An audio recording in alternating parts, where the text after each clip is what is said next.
وہ پہلا مددگار، پہلا صحابی، نبی نے جسے ہر قدم پر دعا دی، وہ افضل بشر بعد از انبیاء ہے، وہ جانے صداقت، وہ جانی وفا ہے، فرشتے اسی کی اداؤں پہ عاشق، اسی کی نماز و دعاؤں پہ عاشق، نبیوں سے کم تر، اماموں سے اعلیٰ، محمد سے ہر دم وفا کرنے والا، بشر کی شرافت کا معیار ٹھہرا، صداقت کا اونچا وہ مینار ٹھہرا، وہ چلتا ہوا ایک باب حرم تھا، وہ سارا کا سارا تھا قرآن جیسا، خدا کے تھا ایک ایک فرمان جیسا، خدا اس سے راضی ہوا وہ خدا پر، کہیں قدسی آمین اس کی دعا پر، وہی ثانی یسنین کا ہے مخاطب، اسی کے لیے ہیں بڑے سب مراتب، جھکاتا تھا نظر عمر اس کے آگے، کھڑا ہو کے شام و شہر اس کے آگے، وہ کتنا بڑا ہے خدا جانتا ہے، وہ کیسے بنا ہے خدا جانتا ہے، کوئی اس کو صدیق مانے نہ مانے، دیے ہیں مگر اس کو رتبے خدا نے۔ یہ شان ہے صدیق اکبر کی۔ میں نے یوٹیوب پر دیکھا ایک بھگوا دھاری رافضی مولوی اہل سنت والجماعت کے علماء کو چیلنج کر کے کہہ رہا ہے کہ یہ مولویوں نے، ملاؤں نے ابو بکر کو صدیق اکبر کہا، اس پر ایک حدیث دکھا دیں تو تیری ماں نے اگر تجھے حلالی پیدا کیا ہے اور تو حلالی ہے تو علماء اہل سنت کے سامنے آ کر بیٹھ، تجھے ایک نہیں بلکہ حدیثوں کی دلائل کے انبار میں دبا کر تجھے مار دیں گے، تو بیٹھ نا۔ سمجھا کیا ہے؟ ایک حدیث نہیں ہے بلکہ بہت ساری احادیث کی کتب بھری پڑی ہیں جس میں صاف نبی پاک صلی اللہ علیہ وسلم نے حضرت ابو بکر صدیق کو صدیق اکبر کے لقب سے یاد کیا۔ بہت مشہور واقعہ ہے، نبی پاک صلی اللہ تعالی علیہ وسلم معراج کے سفر سے جب لوٹے، فرمایا جبریل میں جا رہا ہوں، جانے کے بعد جب یہ واقعہ بتاؤں گا تو مانے گا کون؟ حضرت جبریل امی عرض کرتے ہیں یا رسول اللہ سارے انکار کریں گے، ابو قحافہ کا بیٹا ابو بکر اقرار کرے گا۔ نبی پاک آئے، صدیق اکبر سامنے بیٹھے ہیں، آنے کے بعد کہا ابو بکر جبریل آئے تھے۔ صدیق اکبر فرماتے ہیں صدقتا یا رسول اللہ، کہا مجھے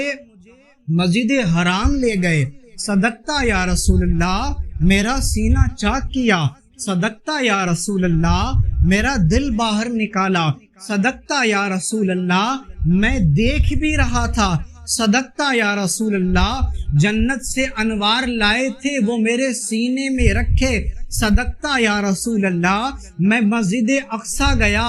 تمام انبیاء کا امام بنا، صدقتا یا رسول اللہ، میں براق پر بیٹھا ابو بکر، حضرت ابو بکر فرماتے ہیں صدقتا یا رسول اللہ، براق چلا، پہلا آسمان، صدقتا یا رسول اللہ، چوتھا آسمان، صدقتا یا رسول اللہ، ساتواں آسمان، صدقتا یا رسول اللہ، میں سدرہ پر پہنچا، ابو بکر فرماتے ہیں صدقتا یا رسول اللہ، جبریل رک گئے، ابو بکر فرماتے ہیں صدقتا یا رسول اللہ، سرکار فرماتے ہیں میں سدرہ سے بھی پار گیا، ابو بکر نے سن کر کہا صدقتا یا رسول اللہ، میں نے جنت کو دیکھا، صدقتا یا رسول اللہ، اور ابو بکر تیرے دشمن کا انجام بھی دیکھا، صدقتا یا رسول اللہ۔ یہ گفتگو چلتی جا رہی ہے، پھر ابو بکر صدیق فرماتے ہیں اشہد انکا نبی حقا، پلٹ کر آقائے نامدار، مدنی تاجدار، دونوں عالم کے مالک و مختار، احمد مجتبی محمد مصطفیٰ صلی اللہ علیہ وسلم ارشاد فرماتے ہیں اشہد انکا صدیق حقا، اور دیگر کتب حدیث کے اندر الفاظ کی چینجنگ کے ساتھ کچھ اس طرح ہیں انت یا ابا بکر الصدیق، اے صدیق واقعی تم ہی سچے ہو۔ جس کو نبی سچا کہے، جس کو نبی صدیق کہے، اب جاہل اسی کو صدیق اکبر کہا جاتا ہے،